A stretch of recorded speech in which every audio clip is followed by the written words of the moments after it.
Hi, classmates! Namiss niyo ba ako? Oh, anong meron? Mag-review ka na rin, be. May long quiz daw. Excuse me? Hindi ko kailangan mag-review. Stock knowledge lang. Wow, stock knowledge. Spell mo nga. Watch and learn. Okay, class! Ready na ba kayo sa long quiz? Sana madali lang. Bago tayo magsimula sa exam, isa lang ang rule ko. Bawal mangopya.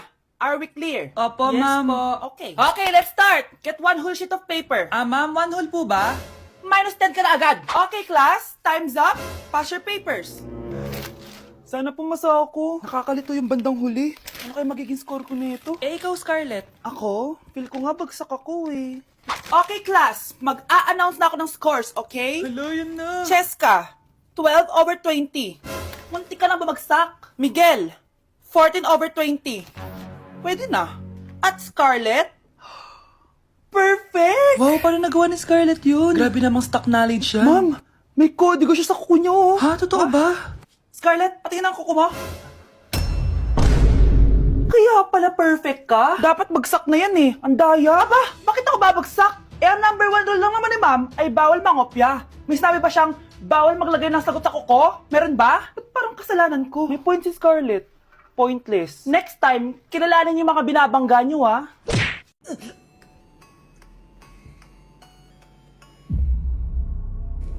Isa ka na din katulad ko, anak. Anong ginawa mo sa akin, Nay? Kakaiba yung nararamdaman ko. Gusto mo malaman ang totoo, di ba?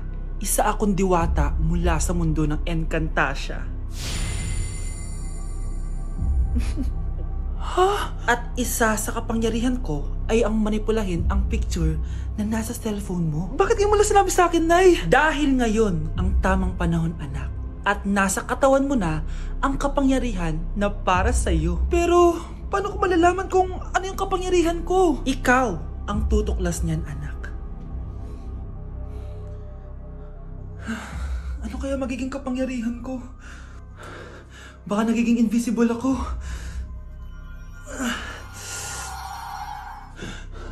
Hindi ako nawala. Baka kaya ko magpalutang ng gamit.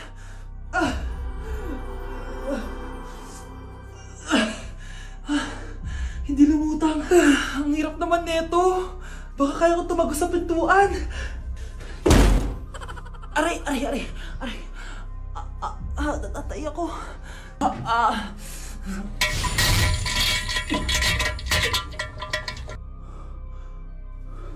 Ano yun?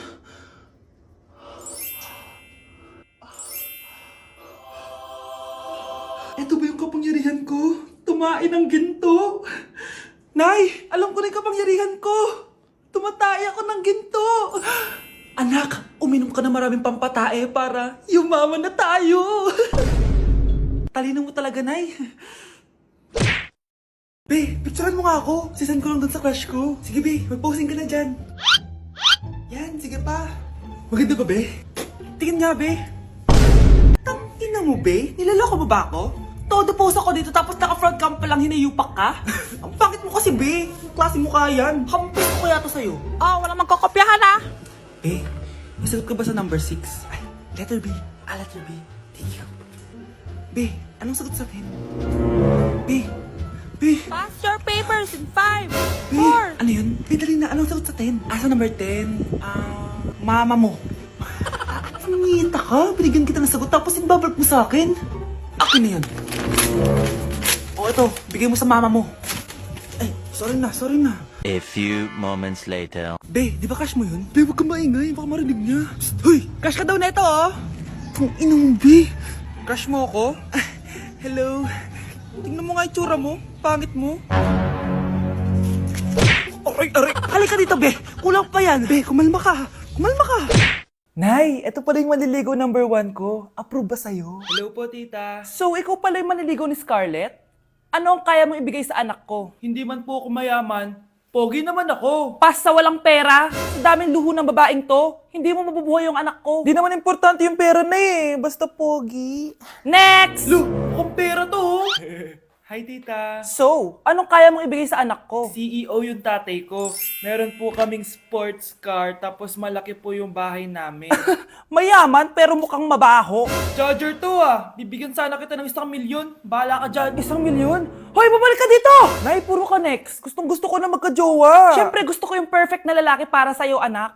Hello po, tita. Oh, anong kaya mo ibigay sa anak ko? Hindi po ako mayaman, tita. At hindi rin po ako sobrang gwapo. Pero malinis po ako sa katawan. At marunong din po ako maglinis ng bahay at ng mga plato. Wow! Ganito yung gusto ko lalaki para sa'yo, anak. Kaya etong award-winning Wise Cleaner ang gamit ko kasi ito ang the best dishwashing liquid kit. Tara, samahan niyo ako gumawa ng dishwashing liquid. Nabili ko nga pala tong kit na to for only 250 pesos at ito yung mga laman niya. Siyempre, importanteng basahin niyo muna yung instructions. At ayun na nga, nag-umpisa na tayo. Naglagay lang ako ng 14 liters sa timba namin. At ang unang nilagay ko ay itong bubble booster. Susunod ay nilagay ko na rin yung surfactant. So kailangan paikot niyo tong ilagay. O diba, para ka lang nagluluto. Nag-set lang ako ng timer for 20 minutes para hintayin matunaw lahat ng ingredient. Pagkatapos nun ay haluin niyo na mabuti at ilagay niyo na yung premix bottle. So ito pala nabili ko ay calamansi flavor at ito na yung magiging kulay ng dishwashing liquid natin. Nilagay ko na rin pala yung thickener para maging malapot na yung dishwashing liquid natin. Pero dahan-dahan lang guys ha. At ayun, tinakpan ko na at babalikan natin for 24 hours. So mukhang okay na at bumili din ako ng mga bote. Dito ko ilalagay yung mga dishwashing liquid. Naisip ko lang na perfect pala to maging business. Kasi madali lang gawin at madami ka rin magagawa. Nagprint lang ako ng mga stickers at ayan, pwede na natin siyang ibenta guys. Kung ako tatanungin nyo, super worth it nitong Wise Cleaner. Perfect!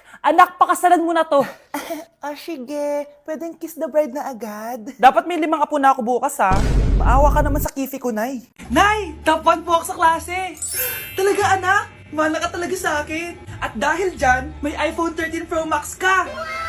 Wow, thank you, Nay! Salamat Google at Photomac. A few moments later. Anak, nakausap ko yung teacher mo. Ikaw na yung lalaban sa International Quiz Bee. Proud ako sa'yo, anak. Patay, anong gagawin ko? Mare, balita ko top 1 yung anak mo ah. Oo, Mare, ilalaban siya sa school nila. Wow, i-practice na natin yan, Mare. Pag nasagot niya to, may 500 siya. Anak, punta ka nga dito. Ano po yun, Nay? Pag nasagot mo yun, may 500 ka. Ah, sige po, Nay. Charan!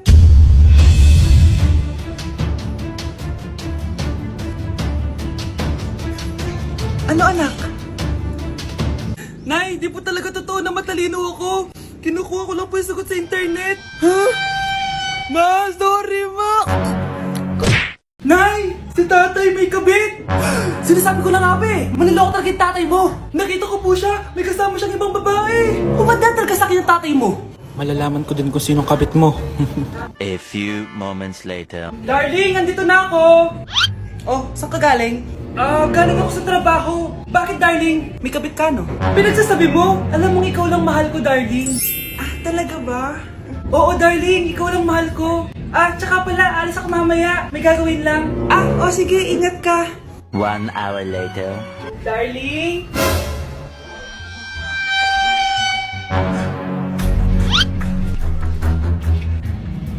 Sinasabi ko na nga ba eh! May kabit ka! Mawalang iya kayo! Dito pa kayo maghaharutan! Darling! Huwag mo ako ba, darling! Ah, Mari! Mali akala mo! Ikaw! Akala ko tunay kang kaibigan! Ahas ka pala! Darling! Tama na! Umalis kayo dito! Ayoko makita pagmumukha nyo! Darling! Binigay niya lang yung pinabili ko sa kanya! Ay, ganun ba? So, surpresahin kita kasi anniversary natin bukas, diba? Sorry! Anak! Umagang-umaga, cellphone agad hawak mo? Tignan mo ito napanood ko. Huwag mag-cellphone agad pagkagising mo sa umaga kasi pinapataas mo lang ang stress levels mo. Ano ba naman yan, Nay? Oh, doktor na may sabi ha? Tigilan mo na yan. Maniniwala pala tayo sa doktor. Sige. Grabe, ang init. Paliligo na nga ako. Nay, may napanood ako oh. Kung may nagsabi sa'yo na dapat kang maligo araw-araw, isang malaking kasinungalingan yan. Oh, sabi ng doktor, Nay, bawal daw maligo araw-araw. Ba't ka naliligo? Oh, sige, di na ako maliligo. Kung akala mong healthy ang mga prutas, pakinggan mo tong sasabihin ko. Oh, Nay, nagsalita na yung doktor ha. Huwag ka na kumagat dyan. Pati ba naman prutas? Ay, magmamatcha na lang ako. Kung akala mong healthy ang mga matcha, pakinggan mo tong sasabihin ko. Hala, sabi ng doktor, hindi daw healthy yung matcha, Nay. Huwag mo na inumin yan, ha? Pati matcha bawal? Sinisira mo ang utak mo sa paggamit ng mga betchin. Oh, Nay, sabi ng doktor, sinisira mo daw utak mo. Huwag ka na maglagay niyan. Tama na! Oo na, lahat ng ginagawa ko masama sa akin. O sige na, titigil na ako. Basta mag-cellphone na ako, ha. Sige na, mag-cellphone ka na. Pero huwag ka magpupuyat, ha. Masama pa rin yon. Malaking kasinungalingan yung sinasabi nilang bawal ka magpuyat. Anong sabi mo, Nay? Sabi ng doktor, pwede naman eh. Bye! Hi guys, samahan niyo ako maglaba. Pero, mag-isa lang ako. Samahan mo ako, Bunch. Natatakot ako. Ayaw ako samahan ni Ane, Bunch. Guys, tignan naman no. Sobrang tahimik dito. Ito na yung mga lalabhan, guys. And syempre, naglalaba tayo dito. Di naman tayo mayaman para araw-araw magpalit at bumili. Guys, nasa 8th floor na ako. Grabe, nakakatakot, oh. Parang may umubo. Guys, hindi na joke to, promise. Sobrang tahimik dito, tas hindi ko alam kung may mga tao dito. Kaya ko to. Hindi totoo ang mga multo. Pasok na tayo, sobrang dilim. Oh my gosh, guys. Hello. Ayan, kinilabutan ako. Pero ito yung laundry, guys. Dito kami maglalaba. Akala ko... Narinig yun? Hindi ko alam, baka tinatakot ko lang sarili ko. Okay, pero maglalaba tayo. Actually guys, hindi naman ako matatakot kung may multo dito kasi hindi ko rin naman sila maintindihan. Japanese yung mga multo dito, guys. Nissan, Honda, Mitsubishi. Baka biglang may maghanap ng hustisya dito sa hallway. Ang katakot. Bantayan niyo ako, guys, ha. Pag may gumalaw, sabihan niyo lang ako. Comment kayo.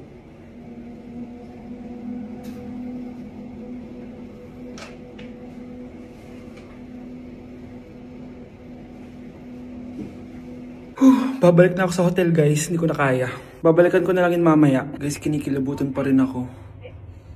Babalik na ako sa room. Balak kayo dyan! Ganda nito. Sana maging successful yung pagbebenta ko ng damit noon, ha? Mahal, ang dami nating ibebenta mamaya. Manifest natin na makabenta kayo, Nay, para makaahon na tayo sa kahirapan.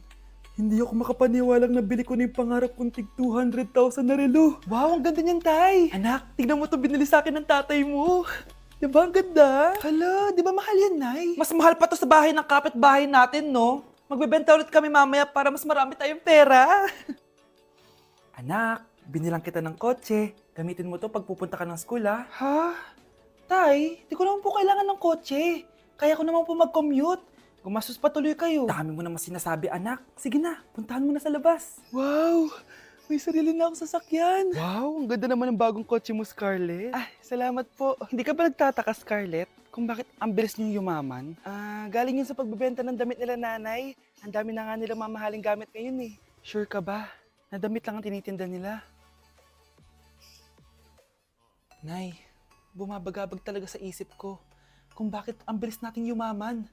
Ano ba talaga binibenta niyo ni tatay? Ano ka ba, anak? Malaki talagang kita sa pagbebenta ng damit. Pero, Nay, wala nang pero-pero. Hindi ka ba masaya, anak? Na mayaman na tayo? Na nabibili natin lahat ng gusto natin? Sige na, mag-aayos pa ako ng benta ko. Mahal, nakauwi ka na ba?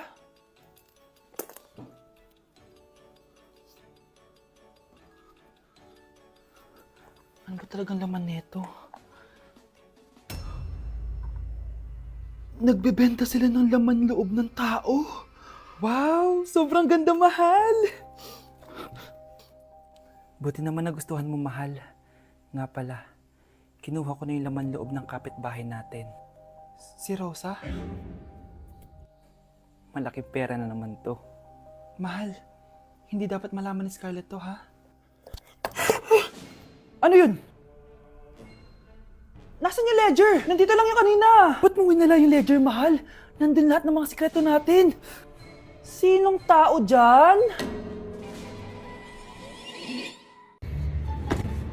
Nay, sayaw tayo yung ganon. Dali! Anong sayaw-sayaw? Kita may ginagawa ko, di ba? Marami pa akong gagawin. Weh, paano kung bigyan kita ng pera? Pera? Oo, Nay, basta sayaw tayo. Mapaprank ko na si nanay. Ay, wala na palang gagawin. Tara na!